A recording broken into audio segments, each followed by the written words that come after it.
अब खबर है मारेगांव से, जहां मारेगांव महसूल विभाग ने रेती की तस्करी के संबंध में एक ट्रक को जब्त किया। तो आइए जानते हैं मारेगांव महसूल विभाग ने किस परिसर में इस कार्रवाई को अंजाम दिया।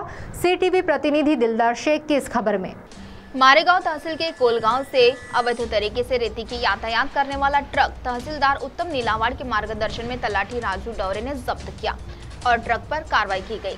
कोलगांव ट्रक पर चालक महेश रघुनाथ कोवे नरसाला निवासी यह ट्रक में अवैध तरीके से रेती की यातायात करते समय पाए जाने से रेती समेत वाहन जब्त किया गया।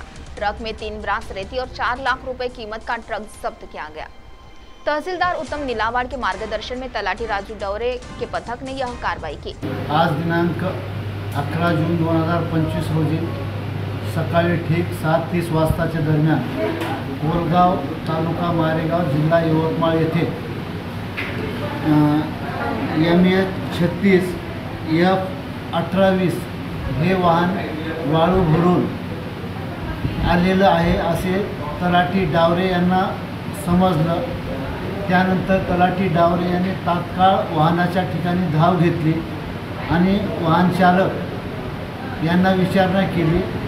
वाहनामध्ये भरलेली वाळूचा पास आहे किंवा कसे याबाबत विचारले असता त्याने पास नाही असे सांगितले आणि वाहन मागं पुढं करत असतेवेळेस वाहन रोडच्या बाजूला जाऊन जमिनीमध्ये फसले।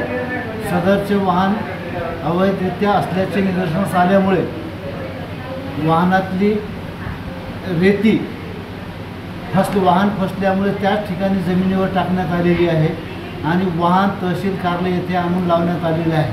वाहन जप्त करून तहसील कार्यालय येथे लावलेले आहे आणि फसल्याच्या नंतर ज्या ठिकाणी रेती टाकलेली आहे ती रेती जप्त करून संबंधित तलाठी यांच्या ताब्यात देण्यात आलेली आहे।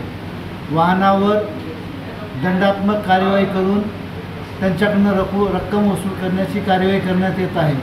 माझी सर्व मारेगाव तालुक्यातील वाहनधारक त्यामध्ये ट्रॅक्टर असेल, टिप्पर असेल, ट्रक असेल यांना आव्हान आहे की आपण अवैधरित्या वाहनामध्ये वाळू भरून वाहतूक करू नये। तसेच जर वाहन सापडल्यास कोणत्याही परिस्थितीत दंडात्मक कार्यवाही केल्याशिवाय आम्ही राहणार नाही। कृपया सर्वांनी पास असल्याशिवाय वाहतूक करू नये। धन्यवाद। सीटीवी के लिए प्रतिनिधि दिलदार शेख की रिपोर्ट।